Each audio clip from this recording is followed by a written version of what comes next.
బండెనక బండి గట్టి 16 బండ్లు గట్టి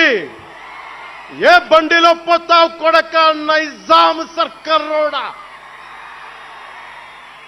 అని కాలిక గజ్జగట్టి చేత కర్ర బట్టి కాలికి గజ్జె కట్టి ఆటనే పాటనే ఆయుధంగా మలిచిన వాడు యువత గుండెల్లో పోరాట స్ఫూర్తిని నింపిన వాడు నేను కనిపిస్తే ఎలా ఉన్నావురా తమ్మి అని ఆప్యాయంగా పలకించే మన మధ్య లేని నా అన్న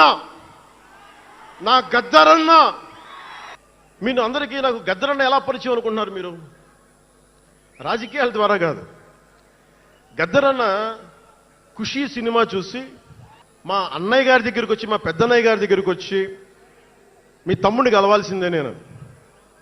మా అన్నయ్య ఫోన్ చేశారు అని నేను గద్దర్ గారు కలుస్తారంటారా నాకు గద్దర్ గారంటే ఇష్టం చిన్నప్పటి నుంచి మా నాగబాబు గారి దయ వల్ల సరే కలిస్తే ఆయన ఎంత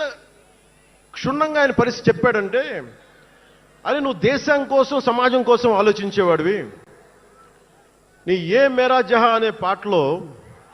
నువ్వు భరతమాతని సంఖ్యలలో బంధించి పెట్టావు కదా నీ భావం నాకు అర్థమైందిరా అన్నాడు నువ్వంటే నాకు ఇష్టం రా తమ్మి చెప్పి ఆ రోజు నుంచి మాకు స్నేహం అది నాకు అన్న తమ్ముడ బంధమైందని ఆయన చనిపోయేలోపు